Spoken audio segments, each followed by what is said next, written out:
let's start off by talking about Hezbollah. If you listen to Israeli media, they are constantly warning that another war with Hezbollah is going to break out. And American envoys to Lebanon are pretty much repeating the same theme constantly, that either Hezbollah is forced to fully disarm by the Lebanese state, which they know couldn't do something like that because they can't physically do it, or the Israelis are going to launch another war.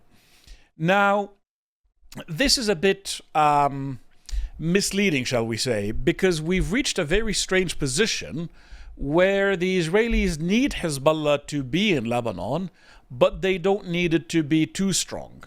And let me explain why.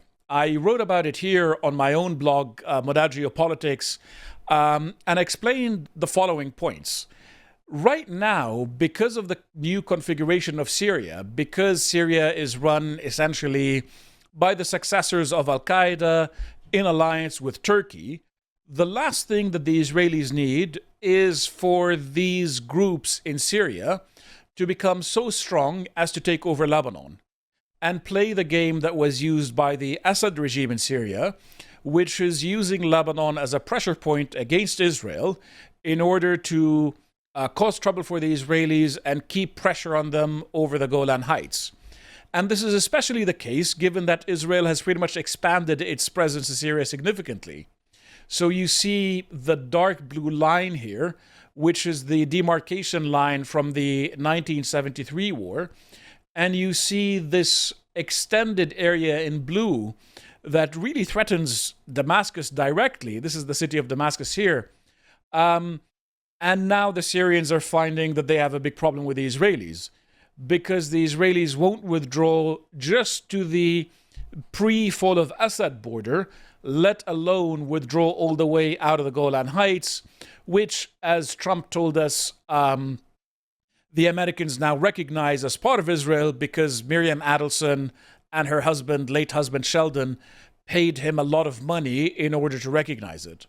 So the Syrians are stuck, and they've started some militant operations against Israel. This happened actually just yesterday, and it's reported here by Amichai Shikli, an Israeli security correspondent. Oh, sorry, he's the Israeli minister. Sorry, I got confused here. And there's the Israeli official position is that they are now combating Al-Qaeda in Syria, which is planning on attacking Israel. Okay, interesting. But the reality is that if it is Al-Qaeda that is in control of Syria, then you really don't want them in control of Lebanon.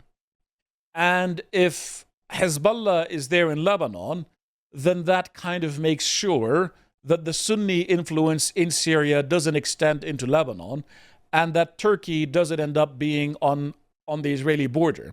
Because remember, as things currently stand in the Middle East, as Trump has said, it's really the Turks who have taken over Syria. And northern Syria is now using the Turkish lira as a currency.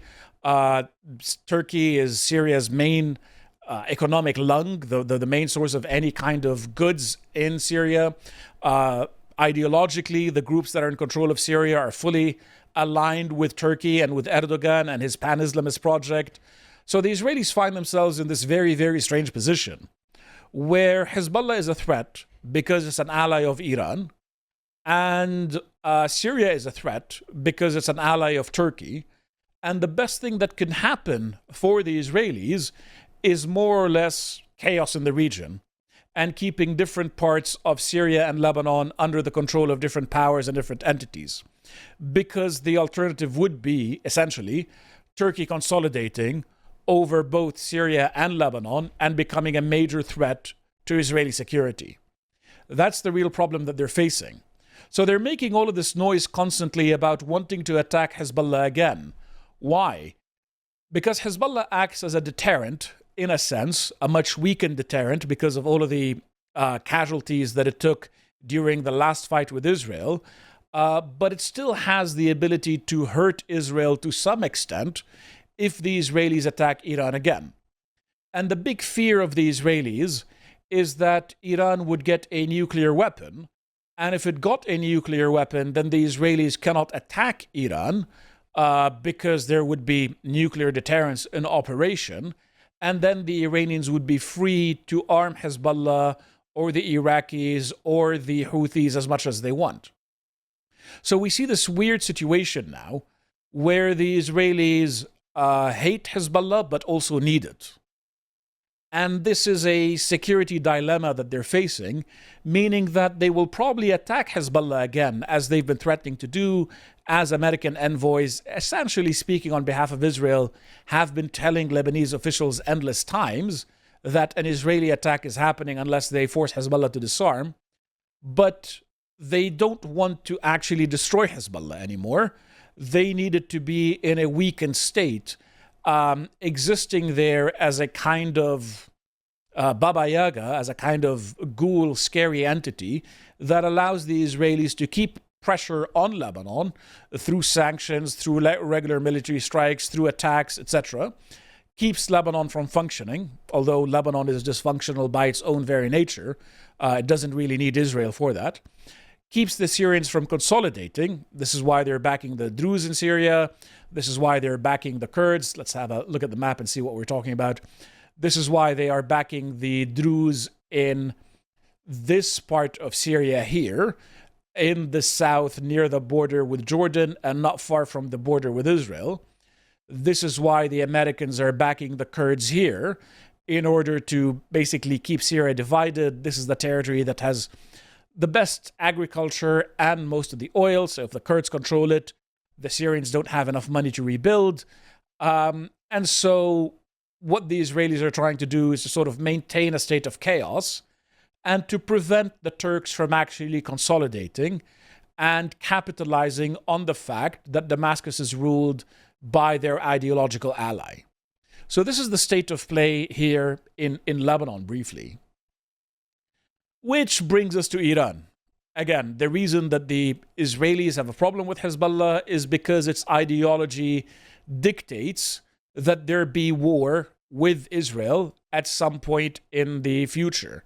The two, under this ideology, cannot work together, but I've argued in the past on my blog on Realpolitik that they are natural allies. And this is something that the Shah saw before the Islamic Revolution in Iran, before 1979, where his calculus was, yes, the Iranian public hates Israel because of the Islamic sentiment in the country, but we need to work with Israel because Israel is an ally against the Arabs and against Arab nationalism.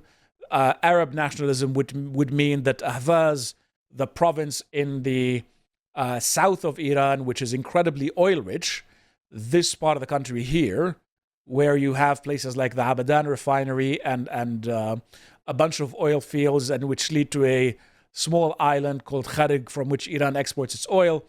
These parts of Iran, under an Arab nationalist movement, would go to the Arabs. So the Shah found Iran useful. And now with the rise of Turkey, there is a possibility that the Iranians might again find Israel useful, but not under this ideology. And so what the Israelis are saying in their own media is that another round with Iran is more or less inevitable. They describe it as only a matter of time, according to the New York Times. And this message is also getting repeated by Israeli media and by Israeli security analysts, who are saying that the war isn't over and that what's happening with Iran is a move to a different model where every once in a while there's an exchange of blows between the two sides and it doesn't get resolved, and it won't get resolved until there is regime change in Iran. You have to remember, getting regime change in Iran has been a long-standing objective for the Israelis from the 80s, really. The US backed Saddam Hussein against the Iranians in the 8-year war from 1980 to 1988 between Iran and Iraq. They've been trying to get rid of this regime for some time. And the reason they want to get rid of it is because of its position on Israel, essentially. So this is continuing. And what's being said now is that the strikes against Iran in June 2025, just 6 months ago, didn't really achieve very much in destroying the Iranian nuclear program. If you remember when the strikes, just before the strikes happened, a bunch of large Iranian trucks showed up to the Fordow nuclear facility, which was about to be hit, and took. If you enjoyed this piece of premium content from the Lotus Eaters, head to our website where you can find more.